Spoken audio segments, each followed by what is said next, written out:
Le village de Seicheprey, à l'est de Pont-à-Mousson, a été entièrement détruit durant la Première Guerre mondiale et reconstruit différemment au même emplacement.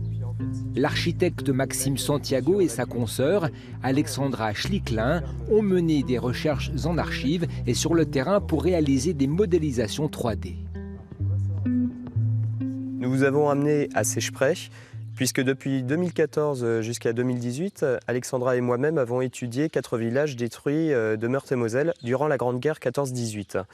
2 villages, Réménoville et Regnéville, n'ont jamais été reconstruits. Flirey, le 3e village, a été reconstruit à côté de son emplacement originel, et Seicheprey a été reconstruit véritablement sur son ancien emplacement.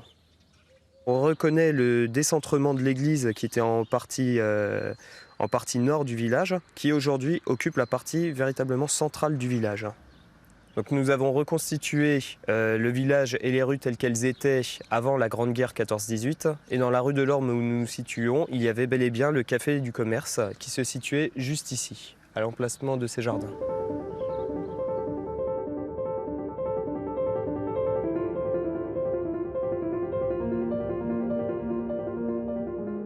Alors je ne sais pas jusqu'au quand il faut remonter, mais tu as une première enceinte du 4e. D'accord. Les scénarios, les histoires, les mots, les lettres, c'est moi. Et les images, les reconstitutions 3D, la modélisation numérique, c'est Maxime. Donc du coup, on se partage de façon assez fluide. Donc tout ce qui est recherche documentaire, aller en archive, ça c'est plutôt ma partie. Et Maxime prend cette matière, notamment les documents, les cartes, documents iconographiques, et il commence à travailler, à dessiner. Il y a eu un nombre incroyable d'édifices, de bâtiments, d'échantillons urbains qui ont été modifiés, qui ont été détruits au fil des siècles.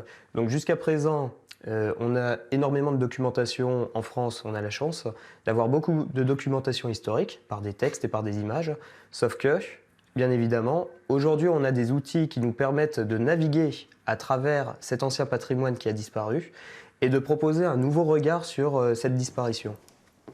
C'est le cas à Nancy des anciens magasins Vaxeller et Pignot.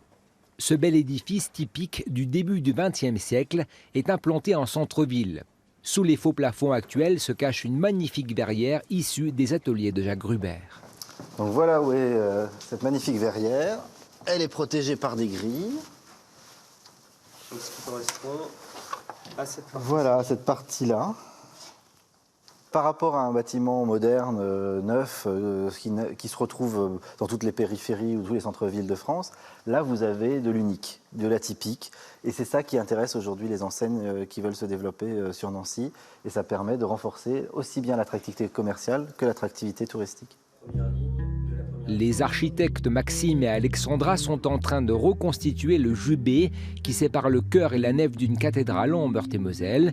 Ils travaillent également sur l'évolution de fortifications conçues par l'ingénieur Vauban.